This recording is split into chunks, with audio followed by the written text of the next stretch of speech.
All right, so I think we can, start now, and then we'll let everyone else trickle in. I'm really excited to have Ismail Ali with us tonight. So he is currently the Policy and Advocacy Council and the Acting Policy Director at MAPS. In addition to being a lawyer and serving in this role for MAPS, he also works on a handful of other organizations. He is a board member of the Psychedelic Bar Association, currently serves on the board of directors for the Sage Institute. He's previously served as the chair of the board of the directors for Students for Sensible Drug Policy, part of the Chacuna Institute, the Ayahuasca Defense Fund. Really has a hand in lots of different aspects of the field. And we're excited for him to be here and talk to us today about landscapes of the psychedelic ecosystem and give us some insight into what's going on in the field. So with that, I will turn it over to Ismail, and we'll do Q&A after his talk. Thanks so much, William. I appreciate it. And hi, everybody. I'm just going to assume everyone's waving behind their silent cameras. It's nice to see you all, or be here with you all, I should say. I'm glad for the opportunity to be having this conversation. Hey there. In such what feels like a very potent time with a lot of things going on in a lot of different directions. So what I'll do today is I'll dive a bit into some of the questions that are listed in the kind of overview that was sent out, just to get a sense of where we're starting. And I know that this group has also had a number of conversations with a lot of other people who've talked a lot about the ecosystem, the economics, the science, the research, and so on. So hopefully it's not too redundant. I'll do a little bit of a kind of high level landscape review just to get us all on the same-ish page of where I see the system at as a whole. And then I'll go into a couple specifics, but I love Q&A and would really welcome questions, hard ones, easy ones, anything in between. So if people have questions about things that are related to the topic that comes up, or really anything else that you think I might be able to provide any sort of response to, I'm really happy to go into it. I really enjoy engaging about a lot of these topics. It's something that I felt really personally kind of connected to for a big part of my life. And I'm really glad to be, having the opportunity to have conversations like this. And it's good to see some familiar names in here. And I'm really looking forward to crossing paths with those of you that I haven't met before, hopefully, and maybe even in real life at some point in the near future. So maybe I'll start by just spending a couple minutes sharing a tiny bit about myself, just to orient you all so you understand why I'm even here in the first place. Of course, there's titles and the organizations that we're associated with. That's definitely one way to get to know someone. But I think just to give a little bit of context of where I come from could be helpful, especially in contextualizing the way that I see the field as a whole. So I'll start by saying that I was born and raised in Fresno, California in the Central Valley. So I've been out on the West Coast my whole life. My parents are both immigrants. My father was born in India and raised in Pakistan. My mother was born and raised in Colombia. They came to the US in the 80s. And my brothers and I grew up in Fresno, which is where I had a lot of my early formative experiences. And one of those was being raised Muslim in what we now know as the post 9/11 era, and all of the shifts in policy, domestic and international, that came with that. So a lot of my kind of early origin story has to do with my own kind of grappling with faith and international politics and war and surveillance and these issues that really were super present during the Bush years. And I'm sure a number of you remember that and kind of maybe were like me, radicalized during that period also. So a lot of my early kind of political socialization was in that time around how we think about foreign policy, how we think about war and peace and justice. And I think I became very disillusioned at a very young age around how we did things in the world. And in that angst, I discovered psychedelics. Really broadly, I discovered drugs, all kinds of substances. And I spent a lot of my teenage years experimenting with basically everything I could get my hands on. And through parties and through raves, and was really into that kind of world as a late teenager. I had some really transformative experiences that I like to say shifted my angst into curiosity. And in my early 20s was taken out on a pilgrimage to a desert by a family member who was like, you think you're into psychedelics? Let me show you something. So I kind of really evolved my understanding to an extent from like one level of it, this kind of celebratory interaction relationship with psychedelics, which is so well known because it's the thing that's the most visible often by the media and by culture and society, into something that was a little bit deeper, ancestral, traditional, something that had these connections to these intergenerational concepts of healing, wisdom. And I feel like I spent the last 10 years weaving those together.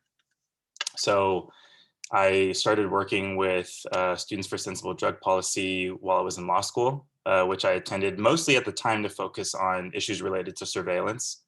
I'm still really interested in how we navigate data surveillance, use of all that, and also issues related to the drug war. I was actually arrested when I was 17 years old. And I think the reason I wasn't expelled from my high school is because I had a really high GPA and was the captain of a sports team. So I had kind of this positionality, although, you know, I'm a mixed race, brown, Muslim, male identified leading person.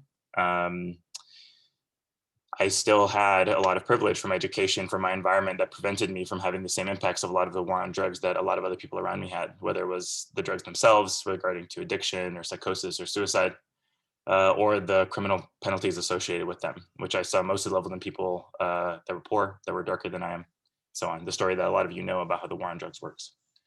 So in my early 20s and over the course of my time in law school, I really started shifting toward drug policy more specifically as a way to engage with some of these larger questions that kind of informed my younger angst and my younger confusion. And I think I've spent the last, you know, now 8 years or so working in drug policy, first with Students for Sensible Drug Policy, as I mentioned. Later, I worked at the ACLU, worked there in the Criminal Justice and Drug Policy Project, focusing on bail and issues related to criminalization, so felony versus misdemeanor, and how different drug crimes specifically were characterized. And then in 2015, I was introduced to Natalie Ginsburg, who has been the policy manager and now the director for MAPS. She's currently on a well-deserved sabbatical at the moment, which is why I'm acting director. And have spent the last 5 years or so really in this vortex with MAPS, which has changed a lot in the last 5 years. So what I'll do now is I'll share a little bit about like what I see has changed and what's happened in the last 5 years, because I think it's a really good underlying area for kind of the topic of this conversation. I'll get a little bit more specifically into the questions and the prompts, and then we'll open it up for Q&A. So when I started at MAPS, which again, 2015 was an interesting time because it was 2015, 2016, by that point, the researchers at MAPS, Rick and the PBC team and other folks had been trying to do research for about 15 years. The first applications to do clinical research really started in I think 2001 was the first time one attempted to get submitted. And there were challenges that led to, it taking much more time. I think the first study was completed in 2004 for MDMA specifically. And as I'm sure you all know, this is all after years and years of this research being frozen, not including, of course, Dr. Strassman's DMT research that was happening in the 90s in New Mexico. So by the time I started at MAPS, 15 years had gone by into this deep research resurgence. And there was kind of the beginning of what I think you could see glimmers of the zeitgeist that we're at today. At the end of 2016, MAPS released its phase 2 data. That was shortly after I started. And in the 2 years following that, a lot of things changed really quickly. So at the time, the narrative that was really focused on with respect to psychedelic therapy and research primarily was, the research that MAPS had done, as well as some of the research that was happening at other institutions on the East Coast, like Johns Hopkins, NYU, and others with psilocybin. But the conversation was pretty focused, especially with respect to PTSD at the time, on veterans. And there was definitely a political angle to that and political reason for that focus. Although if you look at the numbers for our phase 2 trials, a larger percentage of people were actually people who survived physical and sexual assault. So there's kind of this parallel conversation happening around well, what is this substance good for? What do they really do? What populations can we really work with? As well as the political realities of kind of thinking about, well, how do we transition away from the war on drugs and prohibition as we kind of move away from whatever, whatever the global drug control scheme had been before. And this conversation about moving away from prohibition is an interesting one, and we'll come back to it. But it's really important to note that as we're having all these conversations about drug policy over the last 10, 15, 20 years with respect to cannabis, incarceration, and so on, there's an awareness, and it's, people say bipartisan, I like to say multi-partisan, that the way that we deal with crime, what we put in our bodies, these social kind of elements of control, are clearly not working. Even if you look at, the measurements that the government is using and some of these institutions are using, all of these systems are still failures.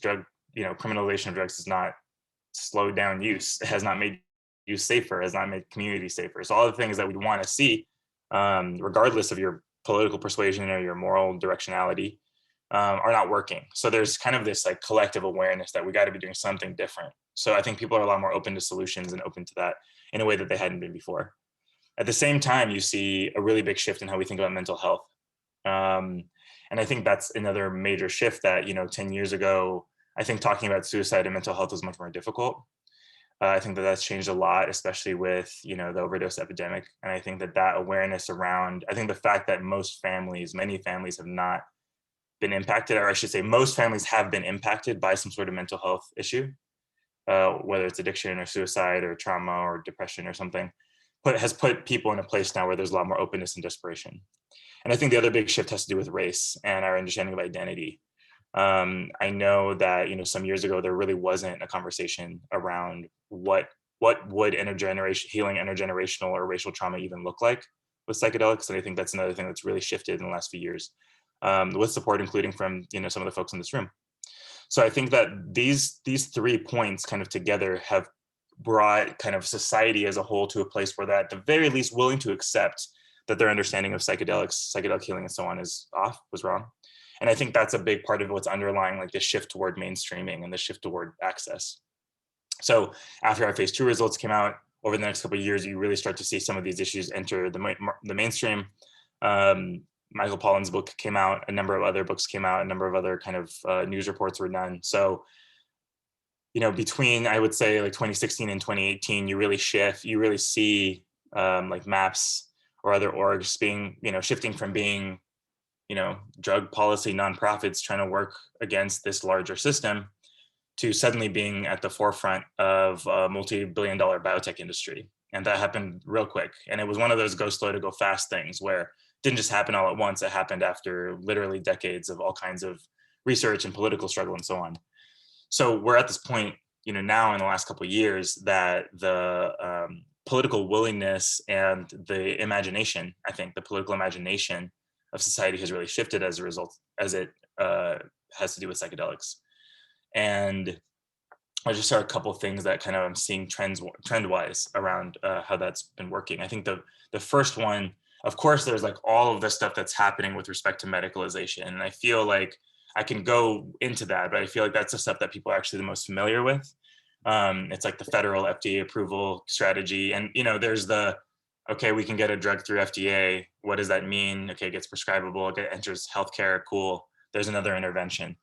Although my perspective is that even the most advanced, exciting health interventions will still increase health disparities if the way that delivery of those interventions is not appropriately adjusted to the reality of what healthcare delivery looks like. So in other words, even the coolest, most exciting innovation in healthcare is only going to increase racial, class, other kinds of disparities within access unless there's an active attempt by the people who are creating access to those substances or those interventions to counter that. So that's kind of an underlying thing that I think is emerging within medicalization that's frankly not just bringing attention to access within the psychedelic field, but I think healthcare more broadly, and for sure within mental health care. The other I think has to do, or the thing that is kind of more new, I would say in a lot of ways, is this political shift. Of course, I'm sure a lot of you have heard about the movements to be decriminalizing, or more accurately, deprioritizing enforcement of certain psychedelic substances in certain cities, Denver, Oakland, a number of other places. And that's really exciting, especially because it creates a conversation for what yeah, I guess what kind of changes can happen when you build around a community of people that may not already have themselves the kind of political power that is usually associated with these larger institutions. And I think that's one of the really exciting things about these local movements. And I think they've really opened up room for conversation. On the other side of that, the fact is that criminal law is enforced at the state or federal level, which means that every city in the country could decide that it's no longer going to enforce these laws. But prosecutions, because they happen at the state level, could still happen. Enforcement that's not bound by those rules could still happen. So the other big shift that's been happening is legal change at the state level, where you see kind of this adult use decriminalization shift, conversation that's occurring.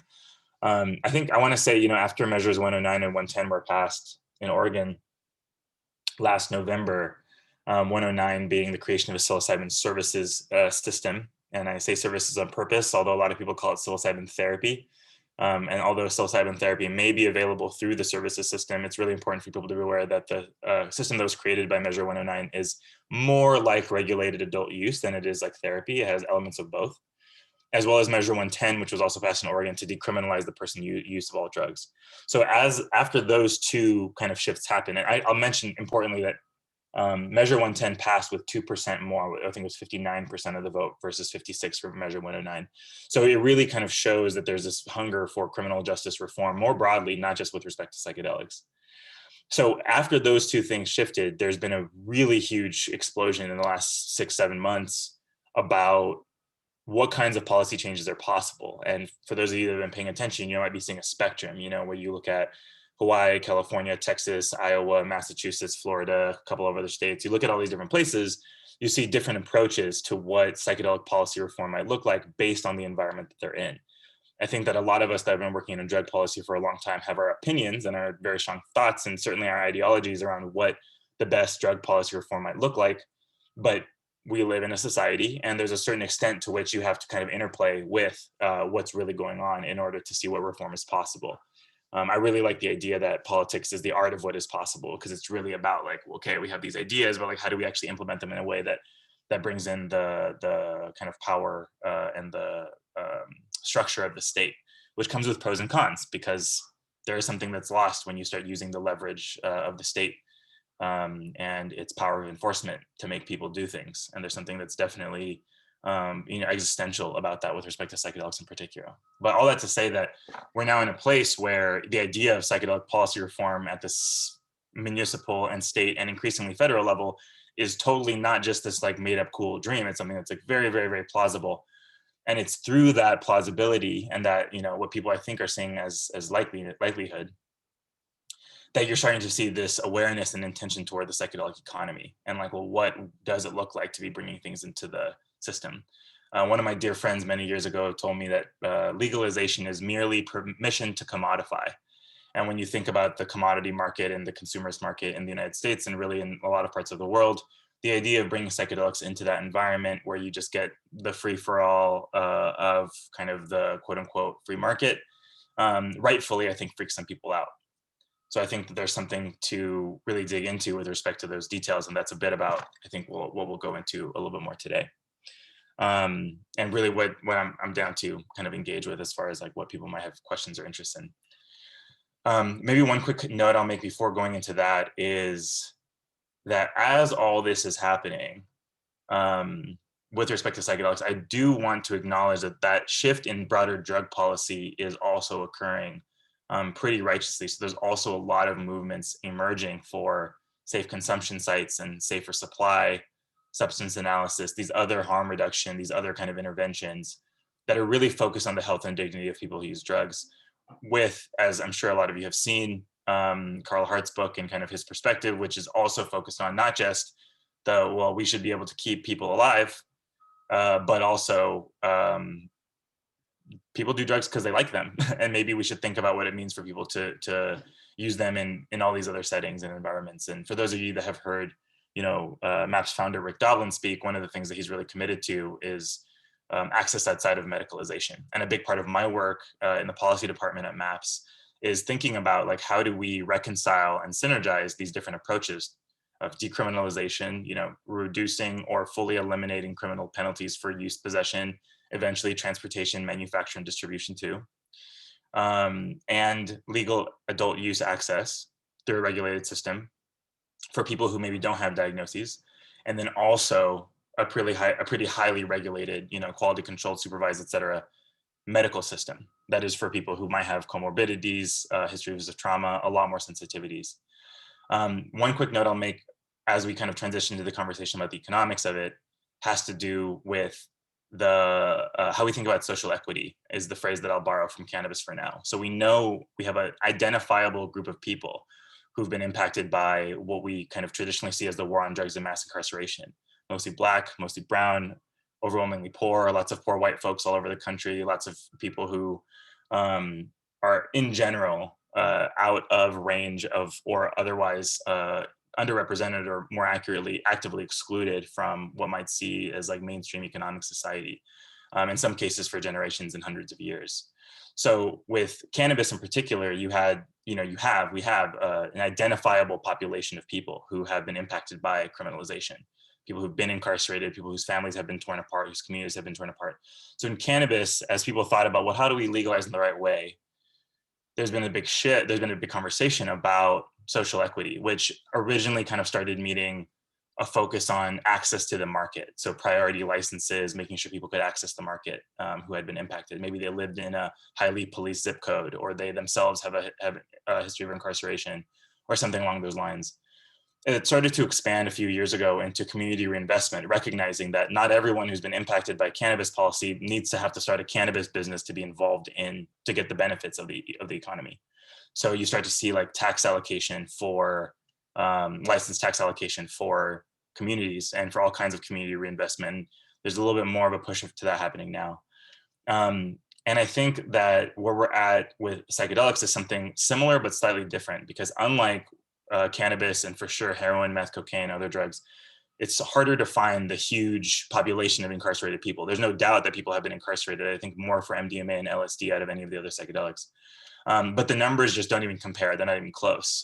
If you look at federal numbers, we're talking about single-digit percentages of people for all the psychedelics versus pretty significant numbers for all the other drugs I mentioned. So to me, what that means is that as we move toward legal access within a regulated economy with a market, which means profits. And again, because of this likelihood of success, you see people suddenly paying attention to what's going on because they're not as afraid of enforcement. They're realizing, they're kind of seeing the writing on the wall and seeing how this is going to change mental health and psychiatry and maybe even society down the line. But all these things in conjunction mean that I think that there's a huge responsibility of this emerging ecosystem about how it engages with these questions around the market. Because we don't have the same discrete identifiable population of people who've been directly impacted by prohibition of psychedelics in the acute sense, as in having a history of incarceration, for example, I think it requires us to zoom out a bit and think about, well, what are the other ways and in what ways have the prohibition of psychedelics impacted people? And then how do we respond to that as the market emerges? And I'll just say one quick thing about that, which is like a lot of people think about the war on drugs as something that started 50 years ago. With the declaration, with its official declaration and the passing of the Controlled Substances Act, which happened 50 years ago, a month ago, actually, just past the 50th anniversary. And I think that it's really helpful to zoom out a bit to look first off at the last 120 years, starting with kind of the opium laws in the 1800s and then the cannabis shifts in the early 1900s, but then shifting even further back to look at how early colonizers, early settlers in the so-called New World saw these practices, saw the practices of using mushrooms and using peyote in these sacred ceremonies and said, that is some demonic shit. We are going to stay away from that. And really, frankly, kind of incorporating the repression of these practices into the cultural genocide, which occurred for hundreds of years in that time.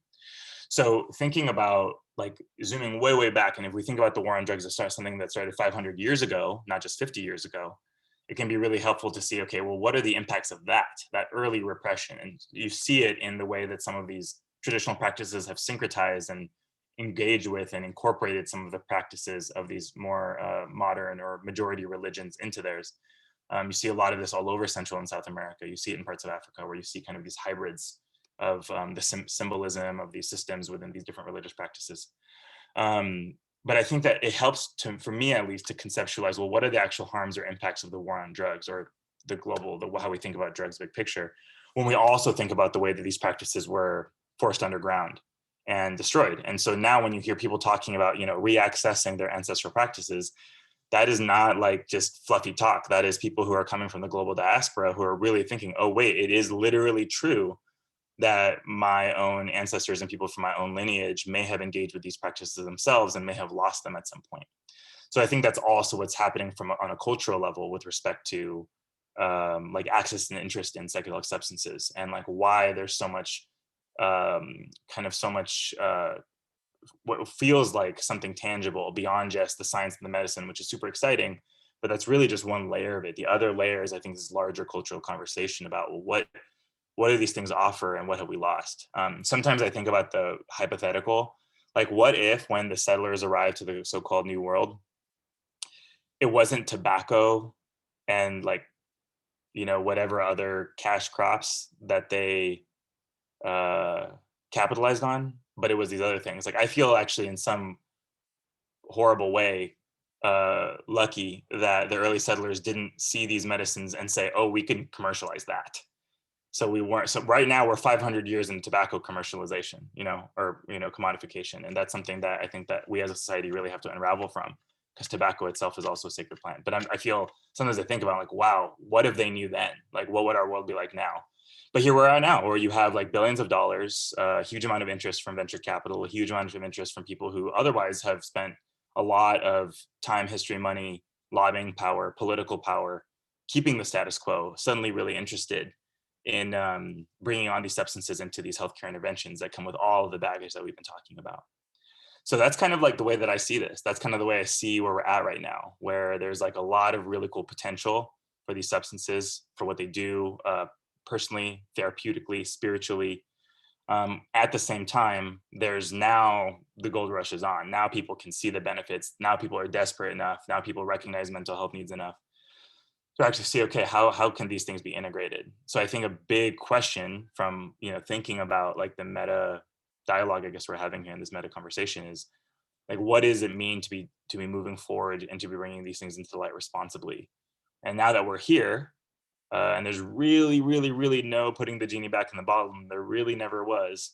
What are the ways that society can like start to build out in a way that actually responds to some of these bigger, scarier questions? So I'll go a little bit briefly into some of the specifics of the questions that were in the actual kind of seminar description.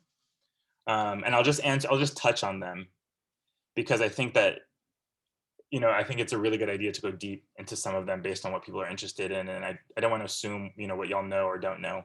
So I hope that this isn't too redundant and I'm not, repeating things that you've already heard a gajillion times.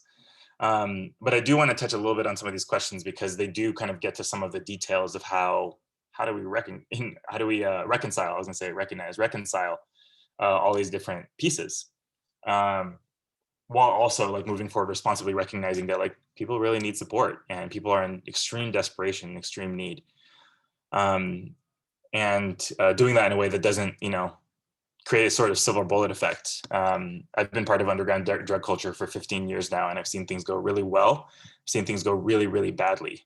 And there's no question that we're not talking about silver bullets, that we're not talking about just, a simple take a pill and solve the problem kind of solution here.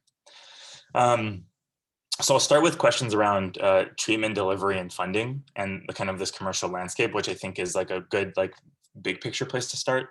And I'm sure a lot of you have been following. I imagine that people don't join a group like this without having some of their own interest. But I'll just give a really brief perspective of how I see some of these things going. As I'm sure a lot of you know, for many, many years, the only entities that were doing any of this work were nonprofit foundations. MAPS is one of them. USONA Institute is another, with support from Hefter. So you see, like for many years, like there was just no version of reality where someone was going to be investing in this because it's too edgy. Who knows if it works? One of the interesting things about psychedelic medicine, which I think is just fascinating from like a treatment delivery perspective, or like I should say a drug development perspective first, is that unlike all of the brand new cancer drugs, of which there are many, and constantly impressed by my friends who work in biotech. I'm like, yo, science is moving fast and it is very exciting. You know, my mother passed from cancer in 2013. It's something I really care about and have thought about a lot with respect to these larger questions. But the thing about psychedelic drug development that's so interesting is that these are not drugs that were invented in, you know, in a lab and taken for the first time in a phase 1 clinical trial. These are drugs that have been taken by literally millions and millions and millions of people before even there was a conversation about this.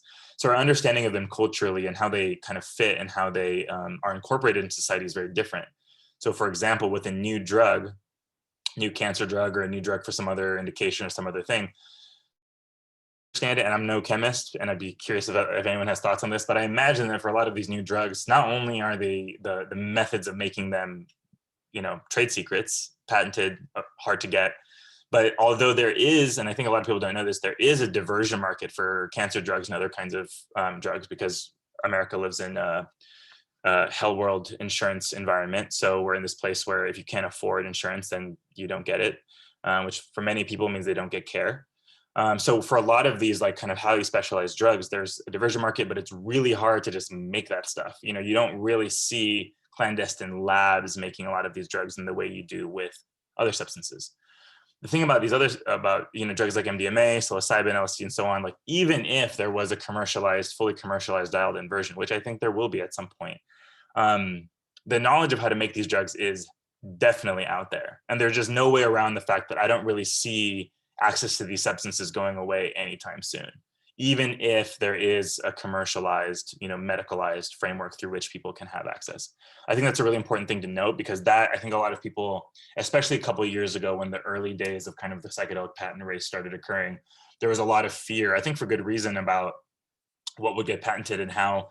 Now that the field, I think, has a little bit more education, people know, okay, you can't patent the literal mushroom. Maybe you can patent a certain version of the molecule that you make in a certain way. But I think that like the movement toward and the push toward decrim and legal access outside of medicine is actually an intentional countermeasure to monopolization of the market by pharma. And I think MAPS is perceived as an organization that's really fixated and focused entirely on medicalization because of our primary strategy of medicalization. But we actively do, and I can talk about this if people would like in the Q&A, we actively do work toward decrim and legal access outside of medicine, because we know that there needs to be a check on the medical system. And again, that's one really big difference between psychedelic medicine or psychedelic substances and other drugs that's very different in, you know, compared to other kinds of healthcare. So when it comes to, you know, MDMA therapy in particular, the treatment would be delivered through this kind of protocol that, you know, I'm sure a lot of you know this already, but it's essentially, it's more like a surgical intervention in the sense that it's a very short-term, very labor-intensive interventions, 48 or 50 hours of therapy, 2 or 3 MDMA sessions amongst that, that then lead to, as far as we can tell in the clinical trials, pretty significant shifts in PTSD outcomes. That delivery, though, that labor-intensive delivery part is the key. Where what we like to say is that the real work is in the therapy, of which is then enhanced by the substance. So as you can probably imagine, that the bottleneck there is not the creation of the substance. MDMA is not uniquely hard to make or whatever. The bottleneck there is the training of the facilitators. And I know there's some people in this room that have gone through a training and that have seen this. But the big question is, are there enough people who can hold adequate space, who have the training to offer the care to the populations that need it? And that is, like, to me, like the biggest question that I think MAPS can answer in the next 2 years. Because even if we get everything else wrong, if we can get, you know, if we can make sure that there's enough facilitators to offer this care in the right way, then I think we will have done something right. So far, a lot of that funding to create the system for MAPS PBC, all of that has been done through donation. And for those of you that aren't familiar, just really briefly, MAPS is the 501c3 nonprofit that a lot of you have heard about. That's where I work. MAPS is the sole owner of a public benefit corporation, which actually does the research and development. The idea being that because we have a hybrid system, the only shareholder in the public benefit corp is a nonprofit, that the profits that come out of the eventual sale of MDMA and training for therapists actually get fed back into MAPS's nonprofit mission, which is what I was just talking about: policy reform, harm reduction, education, all these other things that we know are going to be needed in a post-prohibition environment. So a lot of that funding has happened so far through charitable donations. And we're in this process now, like in this last push, can we make it through the rest in that way? And there's a big kind of existential question and conversation that's happening there right now. At the same time, like I said earlier, you have this like rapidly emerging economy, multi-billion-dollar companies, lots of investment.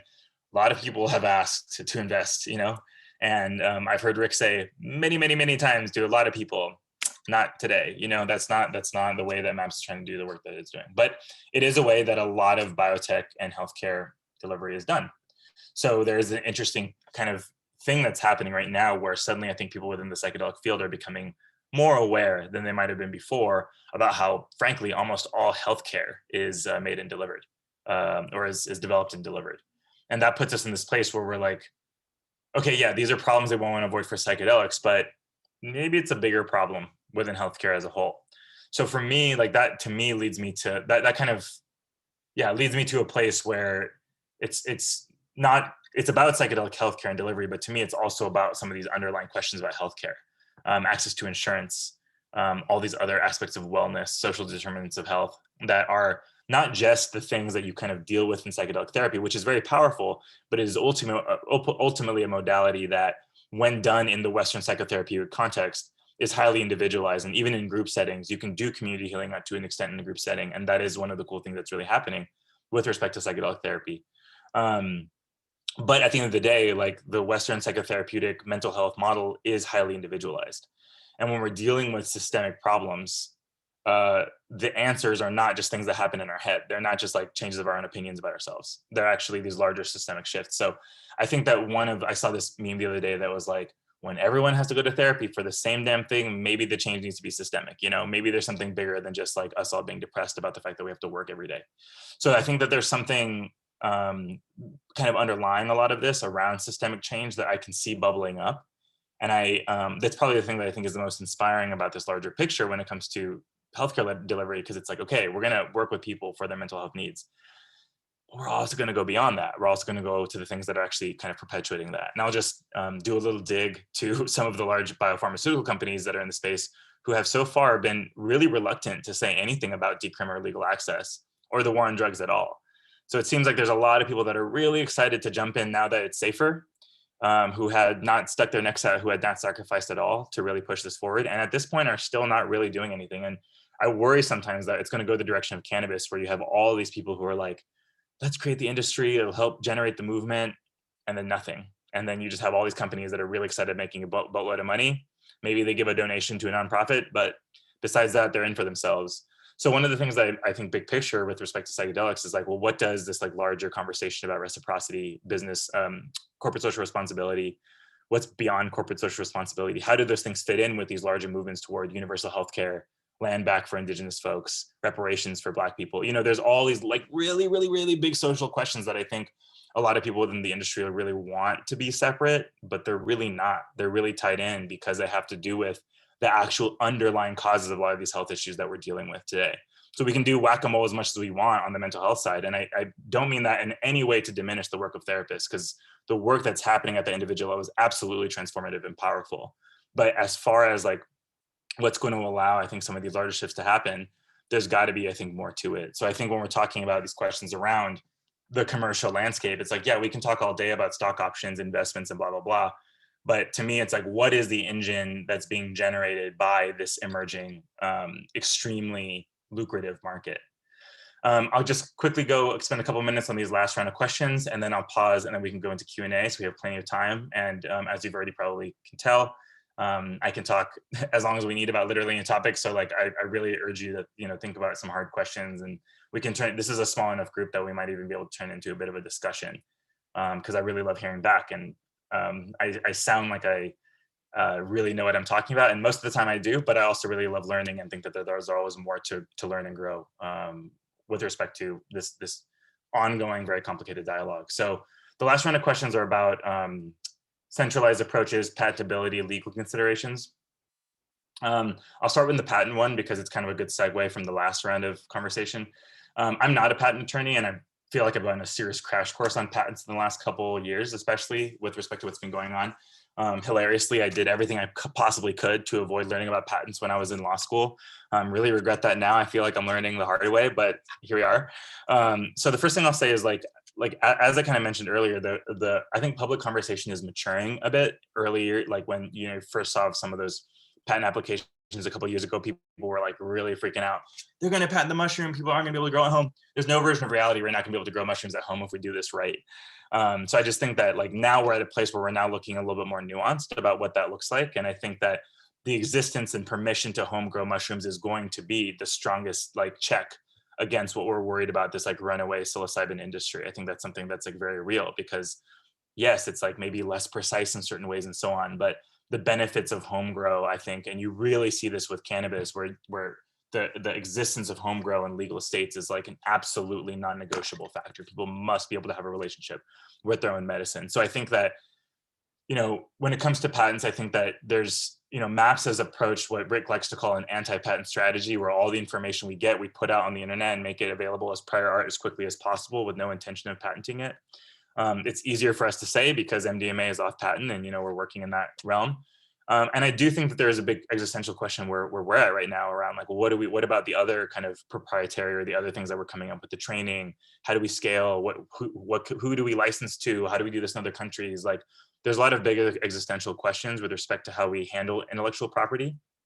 And I think what I've noticed is that in the field broadly, there's enough people, including some really epic patent lawyers, who are thinking about this a lot, who are really, really like watchdogging the space and really making sure, doing their best, I think, to make sure that there isn't kind of like a sweep of overbroad patents that then have to tie up, progress for years or decades, as it has in a lot of other industries.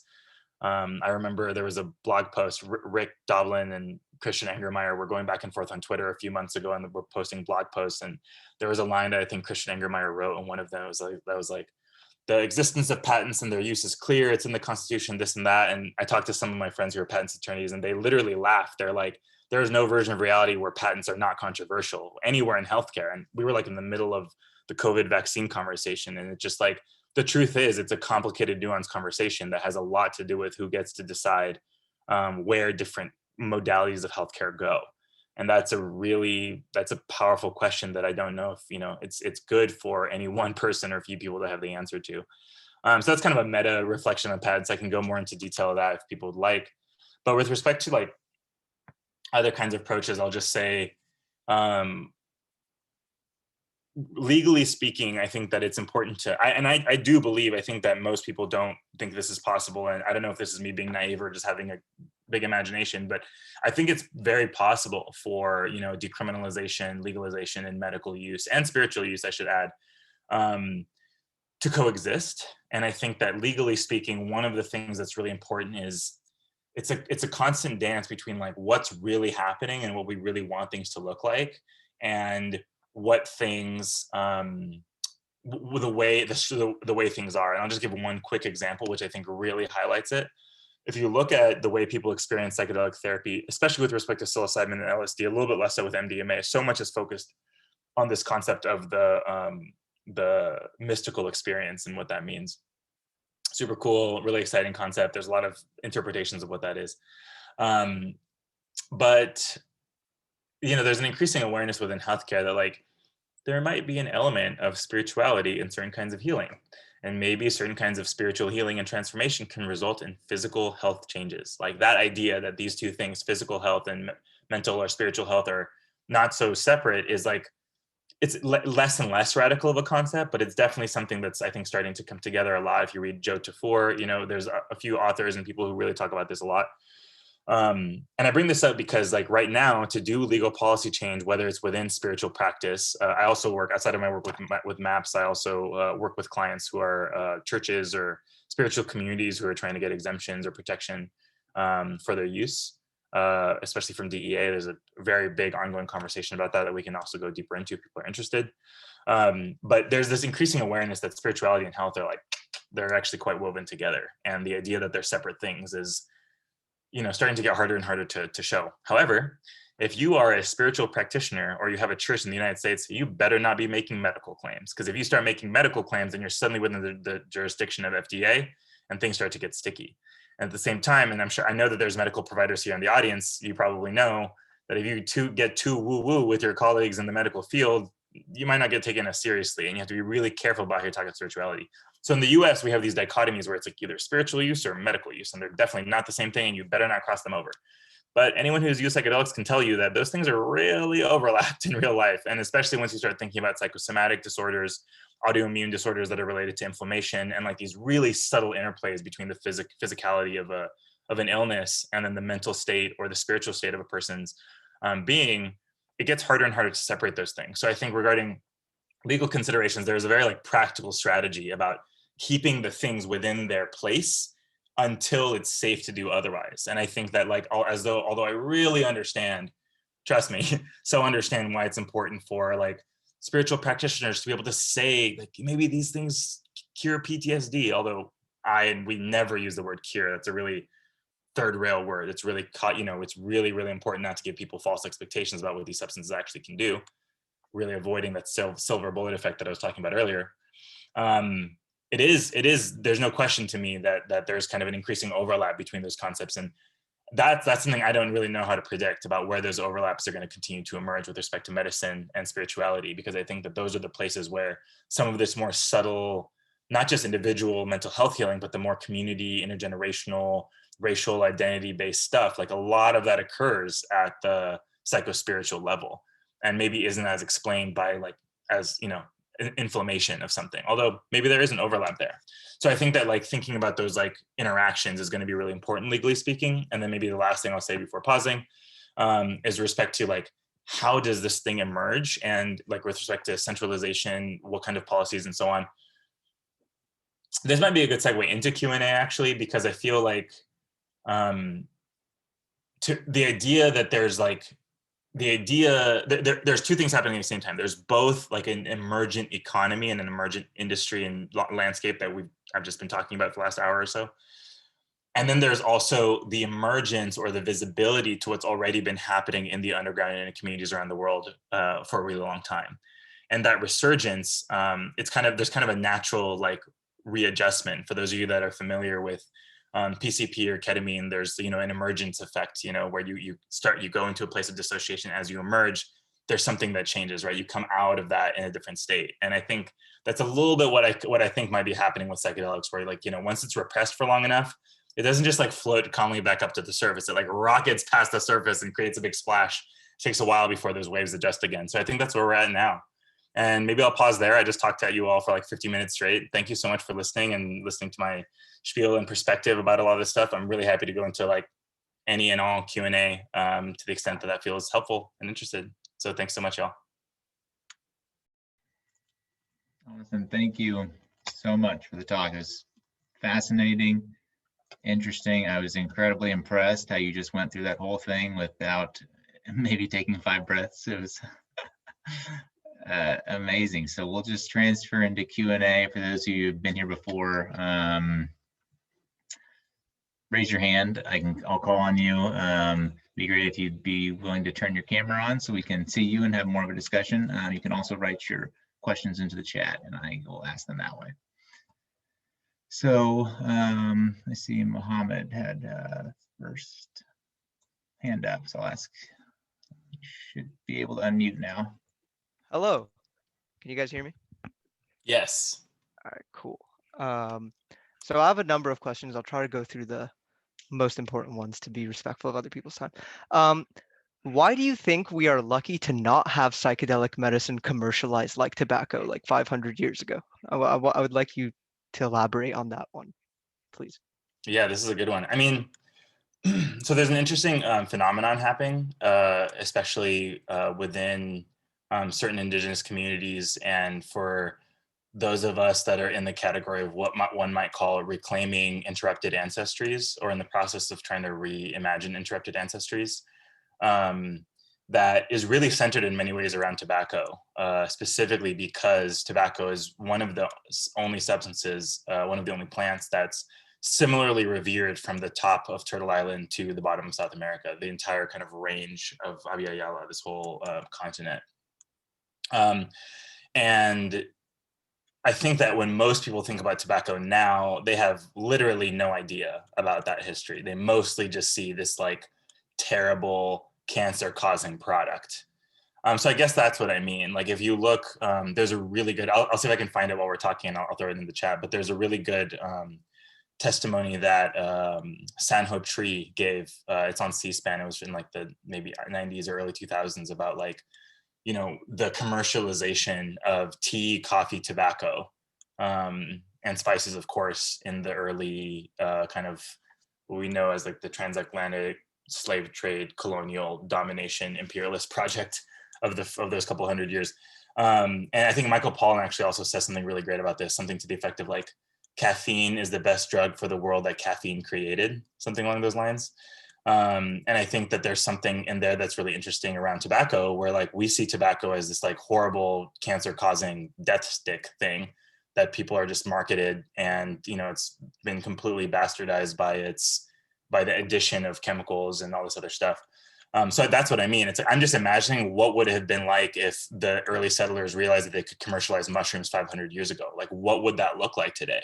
Right now, it's really hard to get, you know, Nicotina rustica. Like, it's really hard to get non-processed tobacco in a place where it used to grow everywhere. So again, mushrooms are different than tobacco. Cultivation is different. There's a lot of like practical differences, but like I sometimes like, you know, imagine like the hell world of example of like, what if we had like hyper commercialized, super processed, I don't even know what it would be, like mushroom teas that are, I have literally no idea what it would be. But that's what I mean. It's like we see what 500 years of industrialization did to this sacred product or the sacred substance that turned it into this like totally commercialized pirate product. So that's kind of what I mean. I hope that answers kind of the question. Yeah. I was just wondering, because like it's interesting to think what Western civilization, what direction it would have turned in if like there was like psychedelic use back then. But totally. anyway, No, it's true. It's totally true. yeah. Maybe there's a version of that hypothetical that's awesome, and that we're like missing. We like don't have flying cars because they didn't start eating mushrooms. They didn't start eating mushrooms 500 years ago. But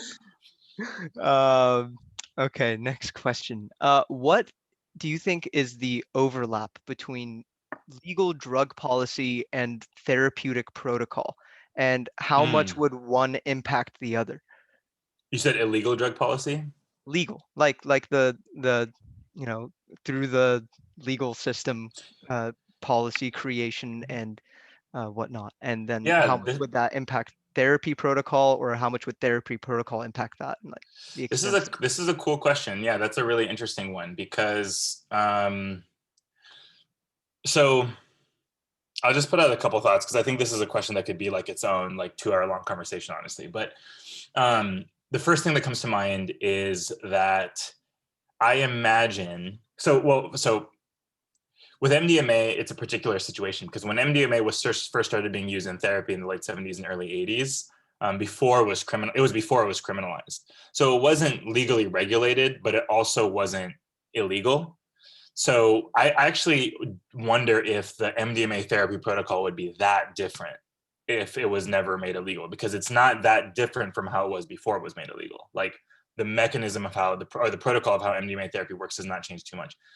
That said, there's no question that like part of the reason the protocol, the structure as it currently stands within the FDA process exists, is in direct response to criminalization. Like I imagine that if there was never a criminalization of MDMA, it might not have been needed to take it through FDA. There might have been an emergence of guides and support systems and so on outside of a super formal medical system. If it was, I mean, this is a total hypothetical, but if it was regulated in the same way that like functional mushrooms are, you know, where it's like herbalist, it's like not quite food, it's not quite a pharmaceutical drug, there's a little bit more controls, maybe there's labels on it. So something that like falls somewhere in the middle, I could see something being different.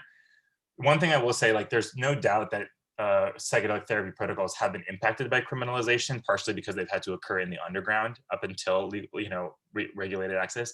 However, a lot of the core elements of the psychedelic therapy protocols are actually drawn from indigenous practices. So there's a lot of things about the psychedelic therapy protocols within a medical setting that are drawn from knowledge that was gained or brought from these various indigenous environments, where you see a lot of similar elements. Now, shamanic animistic work is quite different from therapeutic work, which is probably outside of the scope of this question, but I'm happy to go into it sometime because it's a really fascinating topic. But there's enough overlap that I imagine that there wouldn't be so much different from that sense. but there would definitely be more creativity. That's for sure. I think the fact that we're in a criminalized environment means that people have had to reduce their creativity, as in like we have to start with one thing, one indication, one way, start with that, which is why I'm also really excited by kind of like some of the other studies that are occurring, not just about like MDMA for PTSD or psilocybin for major depressive disorder and so on, but also like fleshing out like what other indications might these be good for. And then to me, that brings into the question about legalization, where it's like, what if I don't have a diagnosis? Like right now, I don't need a diagnosis to go get like therapy. If I just want to get a therapist, I just can do it. But I do need a diagnosis if I need a certain type of intervention. So one thing to be paying attention to is the move of psychedelics from diagnosis-based healthcare to elective medicine, which I think is something that we can anticipate happening over the next 10 to 15 years. Where right now it's like, if you don't have this diagnosis, it's out. You see this with ketamine. Of course, there's like the off-label use, although with the current drug development with MDMA and others, we have to be really, really careful about that. We can't be saying that it works for all these off-label things that we haven't really formally studied. So I think that there will undoubtedly be additional studies that maybe show benefit for these other indications. And then I can imagine a world where we see substances used in elective medicine further down the line, where it's like, you don't need to diagnose it. It's still within healthcare, right? It's still within that kind of relatively structured system, but it's not necessarily only for people who have specific diagnoses, certain comorbidities, and so on. Maybe if you want, I know you have a big list, maybe one more, and then we can go on to the other, folks. I was just gonna shoot you one more. Yeah. Thank you. I might just interrupt you there, and I'll come back to you, Mohammed. I want to make sure everyone. The questions are great. I love them. I will come back to you. I just want to make sure everyone, gets a chance, and I imagine more hands will pop up. Yeah. Thank you. No, you're welcome. Sorry to cut you off. So Benoit, I saw that was the next hand.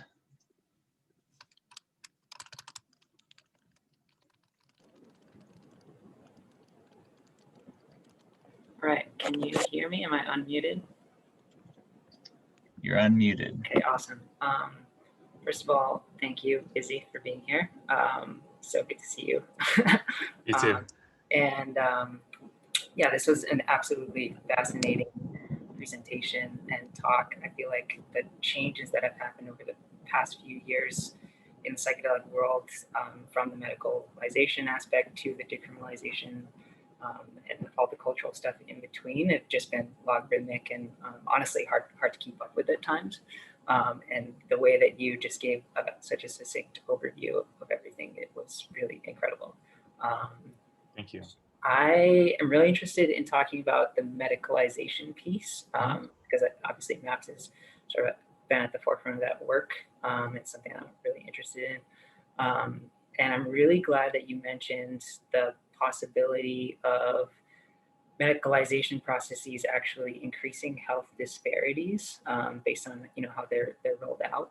It's something that we actually had, our sort of small group here in Boston had someone, mental health disparity, health equity researcher from Harvard, give a presentation. He kind of looked at some of the different things that are happening in the psychedelic world, and give a presentation to our group about health disparities in mental health and how basically there's a good track record of evidence-based practices being slower to reach minorities and communities of color. And he was basically saying, it was kind of a doom and gloom, very sobering presentation about how basically psychedelics are on a track to increase health disparities. And he was saying that the only way he could foresee it changing is if there is some sort of parallel and interconnected system that involves, practitioners and advocates. And I think there's a really big point within the kind of the rollout or the distribution network that a lot of people don't talk about, which is prescribers, because you can have all the therapists in the world that are trained to do it, but if no one's actually prescribing people and has that power to do that, then people of color just might not be prescribed it.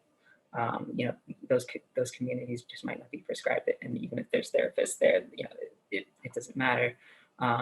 And so I really see that there is this huge gulf, and it's something I see mirrored in the decriminalization movement as well. It's like everything is moving so quickly, and there's this huge gap in terms of public education. I think there's a lot that both worlds can kind of learn from in that respect. And I think there's a lot that really is going to come down to more localized work or decentralized work, more like very population specific or regionalized work in terms of creating educational networks. And I'm wondering if MAPS has thought of that, if they have any contingencies around doing, education sort of in a broader way about, these are psychedelics, here's what they do, but also targeting, people who are working with specific populations that are, obviously have disparities in terms of access to healthcare. So I'm just wondering if there's any movement in that direction at all from like a larger level. Yeah, I'll answer your question by hitting on 3 points. The first one has to do with the prescriber question, because I agree that's a really significant thing, and we've definitely stepped up our efforts in educating prescribers, and we have more and more doctors and prescribers actually attending our training, because our theory, I think that there's 2 things that are happening. There's people that are prescribers that are going to be coming into the therapy training, who are going to be learning the entire modality and understanding that. But I think that, exactly as you say, there's a lot more people who that's not really what they're going to be doing. They just need to know if they can, prescribe the substance to a person or not prior to actually, them being received by a therapist. So I believe we're in the process of actually creating like a shorter training that's specifically focused for prescribers on MDMA. And we're in the early stages of some of that outreach, which has to happen anyway for insurance coverage. Working with a lot of these different kind of professional associations within healthcare is a big part of ensuring that, even if we get an FDA approval for the modality, that, there's still steps to get insurance coverage, to get uptake in various health systems. So I totally agree that the question about prescribers is a big one. And although we have primarily focused on therapists, because it definitely is a bottleneck, the question about prescribers is a really big and valid one. Stepping back to your other questions, I think there's two things that I would say. One is a lot of the policy work that I've been doing at the state level, which is mostly advising states that are kind of thinking about crafting policy toward this, some of which overlaps with medicalized access, some of which that doesn't. And this particular rabbit hole is probably too big for this conversation, but there's a really big ongoing conversation about like, what is the interaction between the state and federal government with respect to medicine?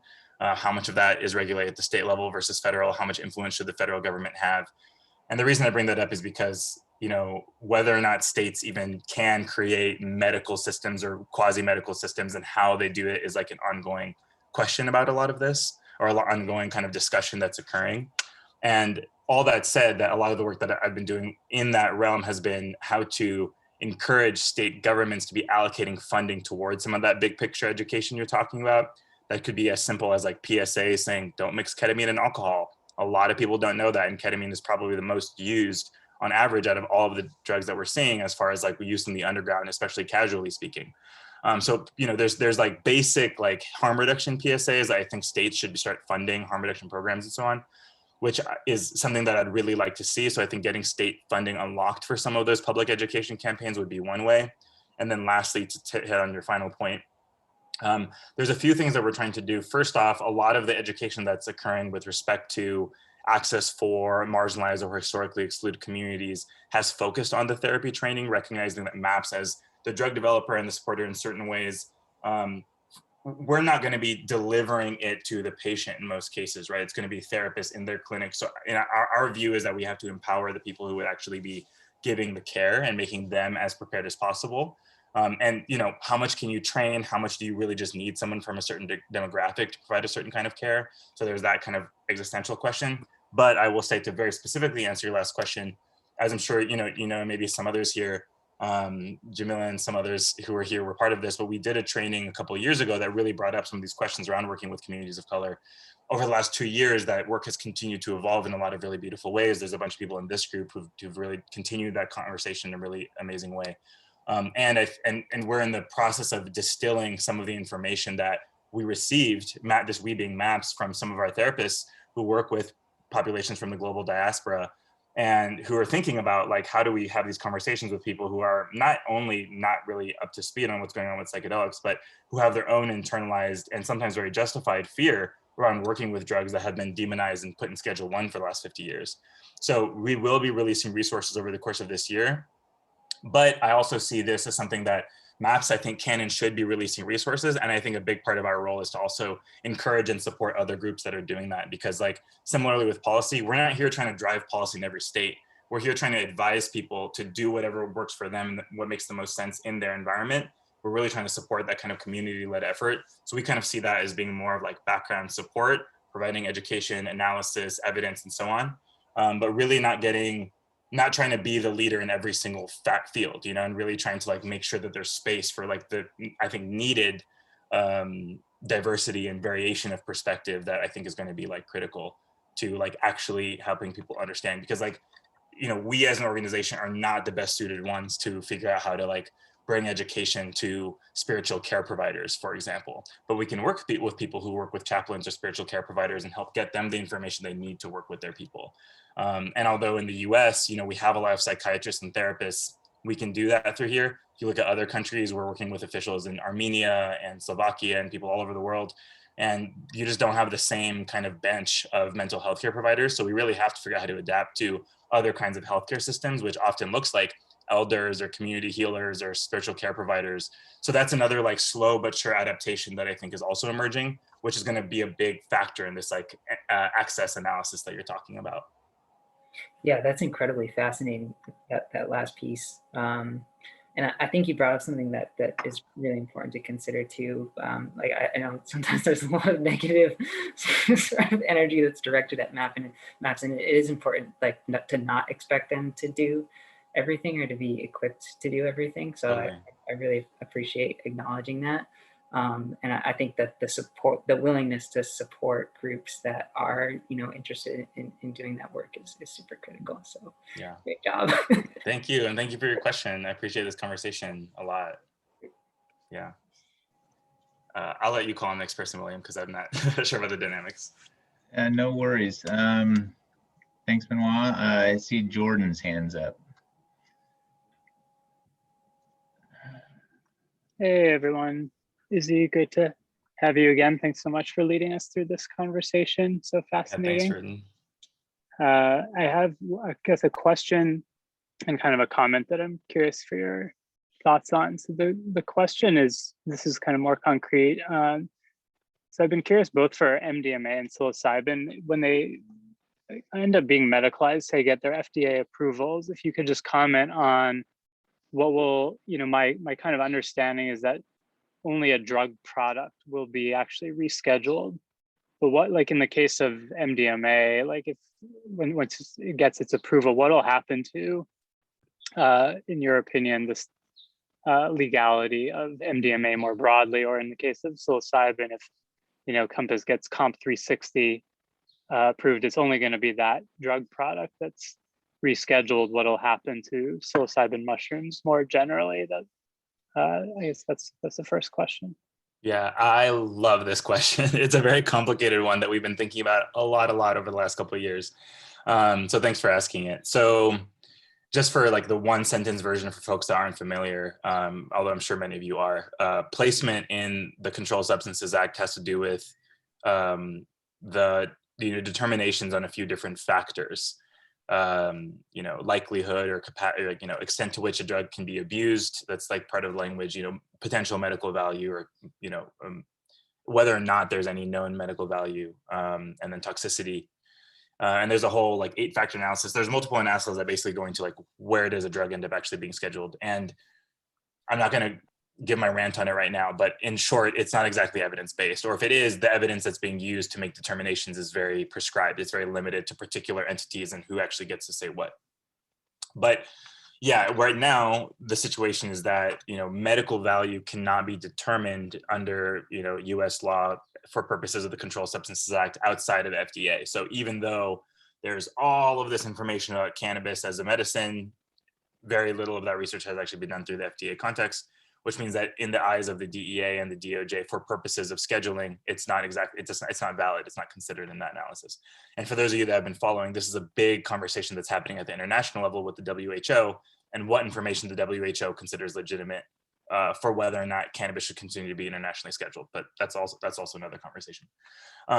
But your question is really good, Jordan, because for a long time, I think there was an assumption that when MDMA, or if MDMA gets approved by FDA, or let's say psilocybin gets approved by FDA as a substance, it's absolutely true that the thing that gets tested is not the substance as like this like platonic concept, but it's like a particular drug product that's manufactured in a certain way that has a certain, regulatory container, you might say.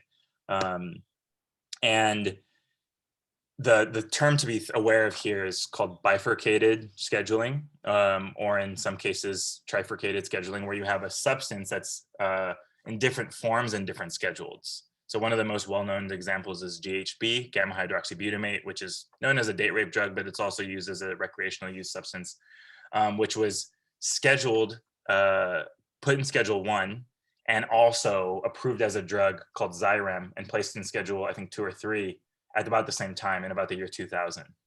And that's one example. There's a few. Cannabis is another one, where you have cannabis as like a whole plant in Schedule 1, but you have THC, Marinol in Schedule, I think 2 or 3 also, or Epidiolex in Schedule 4 or 5, where you have similar substances or derivatives or versions of certain substances in different schedules.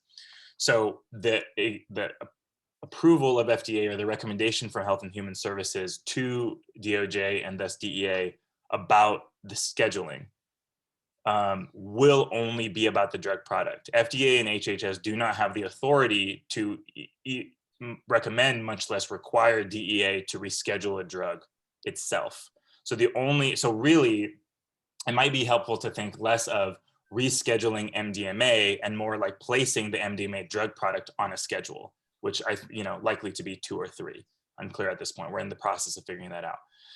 Now, I think it's also true that in a best case scenario that would affect criminalization, and really criminality of these drugs it's partially determined by the schedule, but it's really more determined by judicial decisions that are to a certain extent recommended and held by the US Sentencing Commission, which is the only formal institution, the only administrative institution in the judiciary. Everything else is done through kind of independent institutions. But the US Sentencing Commission is where a lot of the determinations about criminality for a lot of these scheduling, a lot of these drugs exist. So the actual move toward getting MDMA, let's say, out of Schedule 1, that's not going to happen alone. Like it itself will not be taken out of Schedule 1 through FDA approval, which to me is a really disappointing thing, because it means that that's not the only thing we got to do. There's other efforts. Congress can do it. DEA and DOJ, or DOJ through DEA can reschedule. But I think that it's going to have to be a more multi-pronged approach to think about how to reevaluate, how to reset or re-understand the Controlled Substances Act. So even if we do have, psilocybin-based, MDMA-based drug products in 2 years, 3 years, 4 years, that it's totally plausible that psilocybin itself and MDMA itself, as it currently stands, will stay in Schedule 1. And then in order to reduce the criminality of it, we'd have to either do work at the state level to decriminalize, deprioritize enforcement, so on, or actually pull it out of Schedule 1 through congressional action, which for those of you that are following like the MORE Act and so on, there's a lot of that movement around cannabis right now, because the idea that cannabis is still in Schedule 1 is just totally wild. And my honest opinion is that we're not going to get other drugs out of Schedule 1 until cannabis happens. And although normally I don't put those on the same track, because cannabis comes with a very different kind of political baggage that MDMA, psilocybin, and other drugs do, I still think that when it comes to scheduling the Controlled Substances Act specifically, I would be quite surprised to see the DEA give up its jurisdiction anytime soon. I see Bob Jesse just put a comment in the chat about rescheduling psilocybin. Is this the study showing that it should be in Schedule 5? Yeah, based on the effect analysis. So is it Schedule 4? I think it's 5. I'll look at that. Yeah, but 4. The idea, yeah, huh? Oh, Bob just said 4. Okay, cool. Thanks, Bob. Yeah, I was just going to say that, like, there's going to be more movement that has to happen, and I think analysis like the one that Bob just shared is critical, because you can see the published, you can see the standards, you can see the 8-factor analysis, what they theoretically would do. Yeah, I think to that analysis, though, it would be the psilocybin drug product would end up in Schedule 4, but it's a question of what would happen to psilocybin more generally, which sounds like you're suggesting may stay in Schedule 1. Yeah, and practically speaking, that's why I think when we're doing a state level reform, pushing for home grow is a big part of it, because that's probably going to be the biggest, balancing factor to whether or not, monopolization over the molecule itself is even possible from a practical sense.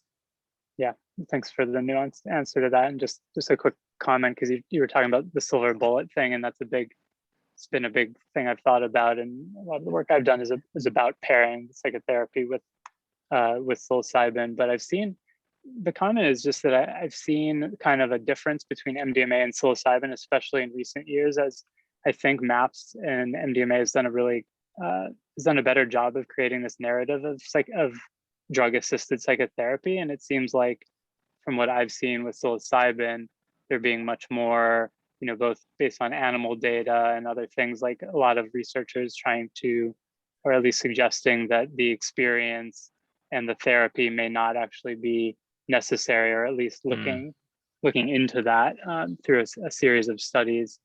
And I have some concerns about that, but also, some of them are legitimate scientific questions to look into, but I just see the narratives kind of diverging between the two substances around that. Yeah, just really quickly, I'll just say that there's, as actually I've learned from Bob Jesse before, like there's a difference in the modalities themselves, right? In the way that facilitators need to be trained, the way that the modalities work. So there are differences between those, and I think lumping them together is probably not going to be for our benefit in the long run. And I think one of my bigger, maybe not concerns, but things that I'm paying attention to is how, I think you can treat drugs all as one category from a criminal justice perspective, as in like enforcement of what people put in their bodies and how you think of it that way.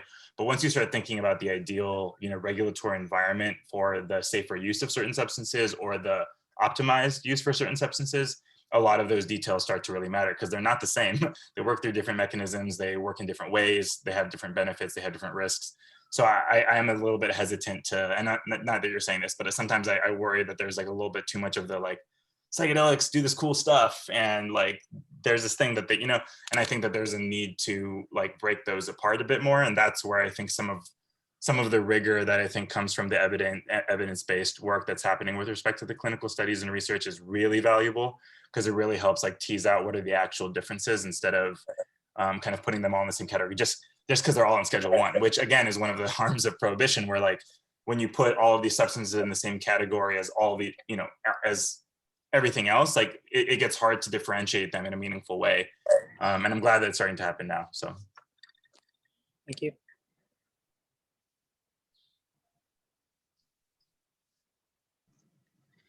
Thanks, Jordan. Next, Vanessa.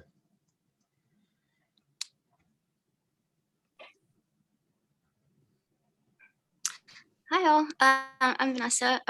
Thank you so much for this conversation. I tuned in a bit on the later side, but I was just wondering, like, if MAPS is in communication with, like, I think actually, was it Rachel?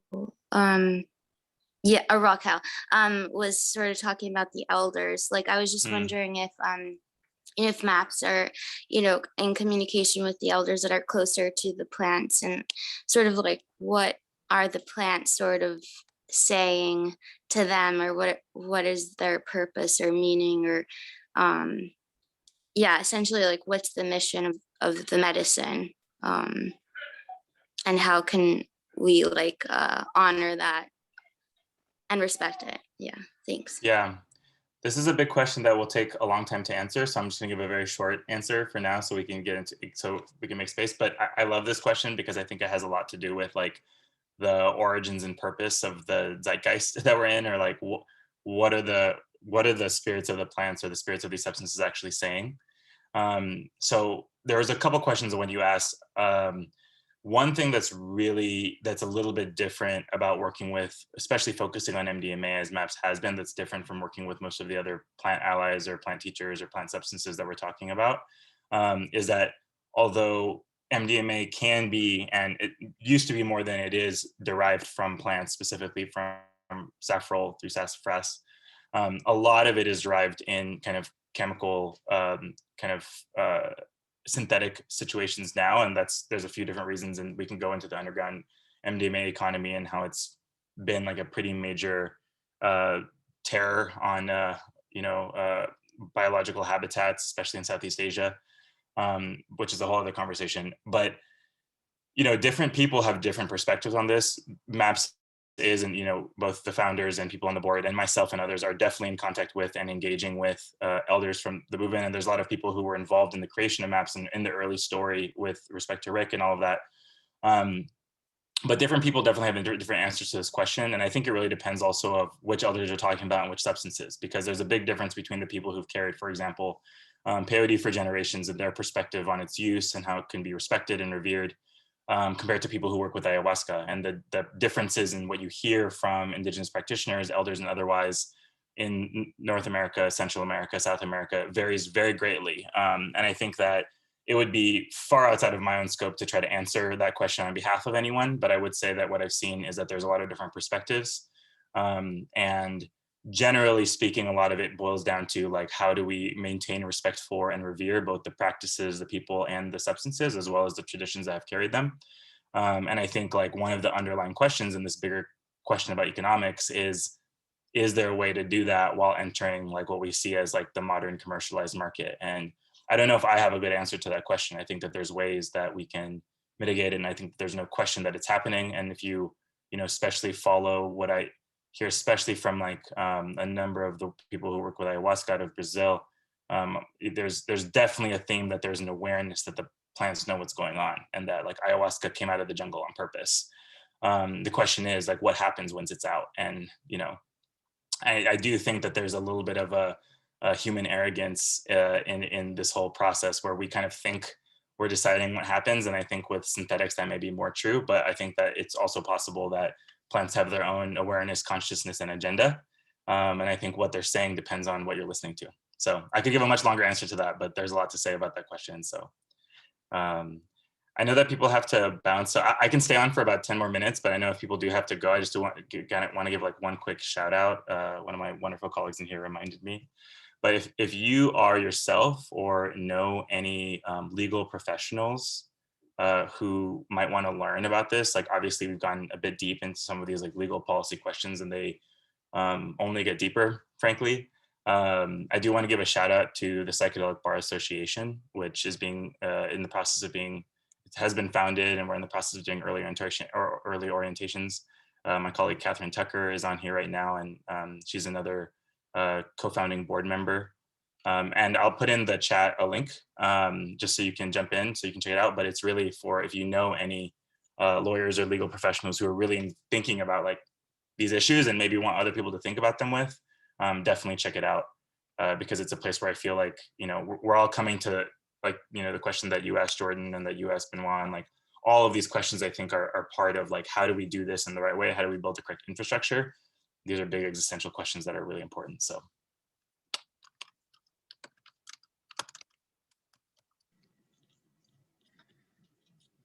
All right, everyone who wants to hang out, we got another question from Alex. And Ismail, thanks for staying on a little while longer. Yeah, I can stay on for about 10 or 15 more minutes. So that sounds good. Yeah, we can stop at 10 minutes. Perfect. All right. Hi, thanks for the discussion on the ecosystem. It's very interesting. So I think, so far MAPS has been quite inspirational of moving MDMA towards the medicalization as a nonprofit. I'm just curious, want to hear from you and also just maybe from MAPS perspective, do you see a positive role for the biotech companies? And what do you think are some of the positive changes that they may make in this space? So I won't say that I'm going to speak on behalf of MAPS here, because I think that even within the organization, there's a lot of different perspectives. And that's actually one of the things I really like about working at MAPS. We take the multidisciplinary word very seriously.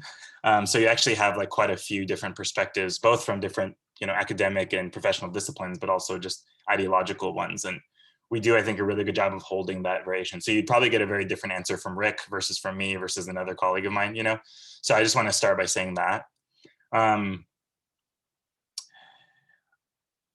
I'll start with the things I'm afraid of, because I do think that, like, I think that the case for for-profit companies is made well by the for-profit companies. Like, I don't feel like they need to defend them or justify them, because I feel like that's what's going to happen.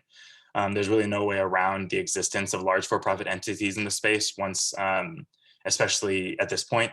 I would be very surprised if I do think that not everyone is going to succeed. And if you look at kind of like the gold rush or whatever, green rush at the beginning of cannabis, there was kind of this like super hype thing around like the industry emerging and what was going to happen and so on. That sort of was borne out, but sort of didn't. So I don't feel the need to like make the case for for-profit biotech companies, because they exist and they're going to do what they're doing, and they're going to commercialize, and they'll scale certain substances, no doubt, at whatever cost there is to scaling. So yeah, there's a role to play in the sense that like the kind of mass capital and availability of resources from those environments and those situations, or those kind of entities, will inevitably play a role, as they do. And I think like, definitely don't think the answer is that everything should be nonprofit. I think there were states that tried that with cannabis, and it's really just another way to get around, you know, different kind of taxation systems and so on. There's a very cynical way to look at it. So I'm mostly interested in how, like, you know, these for-profit entities can utilize the huge amount of resources that they're getting to engage with some of these bigger questions that I was talking about earlier. One example that I love to give is, you know, there was a lot of controversy last year or a couple of years ago around like WeWork, you know, the company that like bought out office buildings and had people have like co-working places, and it's like all over the country. And WeWork is an interesting example, because they had all this real estate, which they turned into co-working offices, which they then rented out to people. And yes, it's like a co-working thing, but it's also like a real estate play, right? It's also like a way that they are engaging with like this massive real estate market. And I think insofar as you see large biotech companies doing things like buying up land or buying up clinics and so on, like, you know, I think it'd be cool if they gave money back, you know, to nonprofits or other orgs that do this work. But I think it'd be cooler if they gave land back, if they engage with these questions around indigenous reciprocity. Like, if you look at what's going on in the kind of indigenous movement right now, a lot of it has to do with two things: land and climate.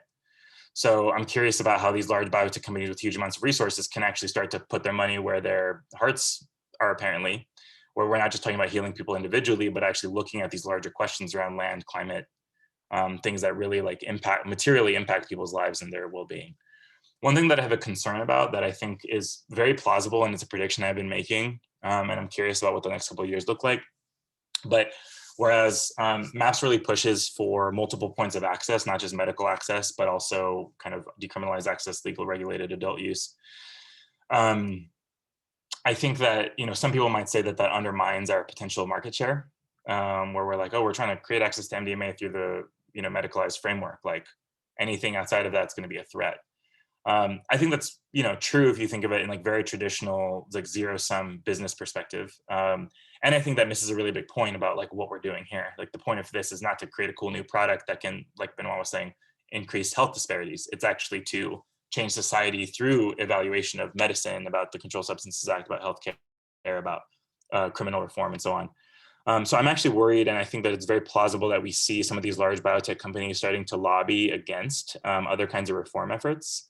And I think it's very plausible that we start to see a desire to restrict or narrow points of access through other kind of decriminalization measures. And I think that's something that we can probably start to see like any minute now, pretty much as soon as I think there's a serious push for decriminalization in a given state. I really think that there's going to be money start pouring in. And I hope I'm wrong. I would love to be completely wrong about this, but I do think that it's, you know, the interests that are inherent in the way venture capital-based healthcare works makes it very difficult for me to imagine an environment in which those incentives do not eventually clash with either specific, you know, benefits toward healing and healthcare, but also broadly, like societally. And I'm just like, right now, it's like, you know, there was a long period where it was like psychedelics against the world, like, okay, we're on this side, and everyone else is on that side. And now it's like hard to tell, like, well, what society are we really trying to build here? And I like to say that for a long time, the drug policy reform movement was really focused on being against the war on drugs. And that works to a certain extent, but now we're having to decide what we're for. What are we actually trying to create? And that's where a lot of the disagreements are happening. So I don't know if that directly answers your question. I'm a little bit cagey about it because I'm a little bit like waiting and seeing, but it's definitely something that I think about a lot also. So I appreciate the question.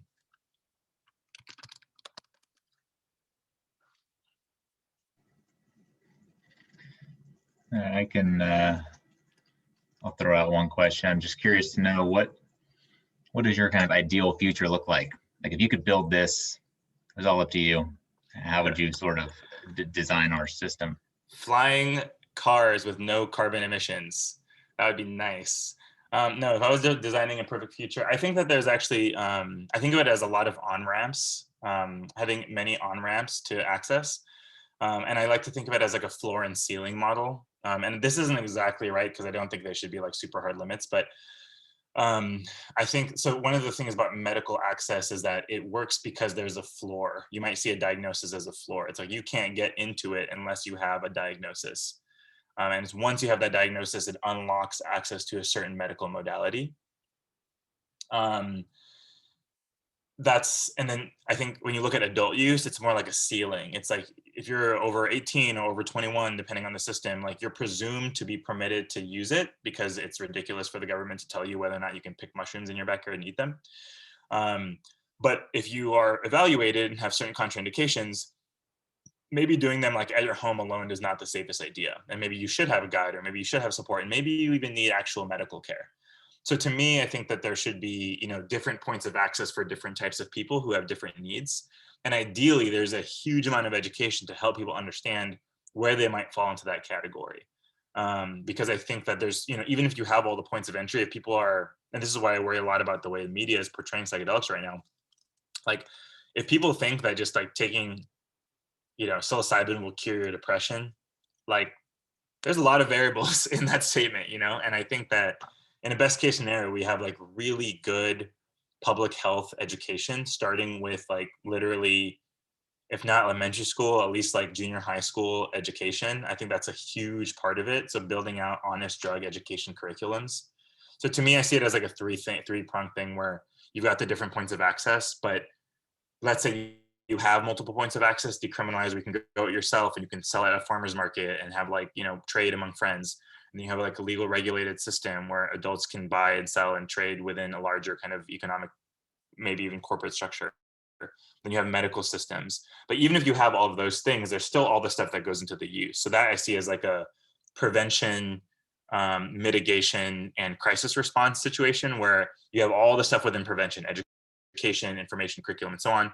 You have risk mitigation while it's happening. That might look like water in clubs. That might look like substance analysis services. That might look like a lot of things, access to, fireside, whatever, like these different like lines, different places where during the experience you can have support.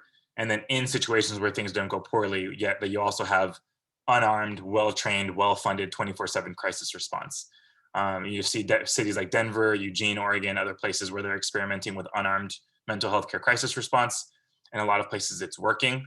I think in Denver, they had something like 400 something calls in their first 2 years of the program, none of which needed to be escalated to law enforcement. So I think there's good evidence that a lot of the way we do the back end, the crisis side can also be done differently. And again, unarmed crisis response is not just good for psychedelics, it's good for society. But I think that there's things like that where it's like, I'm imagining like multiple points of entry and multiple systems of support that are all kind of in coalition with each other. So at least we can have a more honest conversation about this. And I would just, to close, I'll just throw in all drugs there. I don't think that this needs to be true just for psychedelics. I think that there's a version of reality where we need to figure out how to decriminalize and legalize and create safe supply of, heroin, cocaine, methamphetamine, all of the above. Because I think if we don't do that, we're not going to solve the problems that we're seeing with fentanyl and so on. Awesome. Thank you. I saw a lot of comments in the chat. Thank yous from people who had to leave, duck out early, but people seem to really, really enjoy the talk. I really appreciate you being here. Ismail, I thought it was fascinating.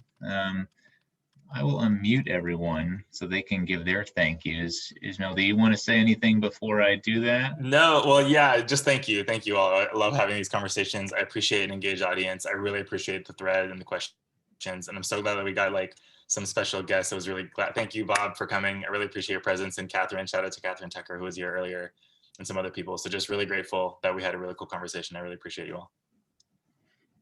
Thank you all. Sorry I came late, and hopefully next time I'm earlier and I can learn so much more about this. I'm so incredible.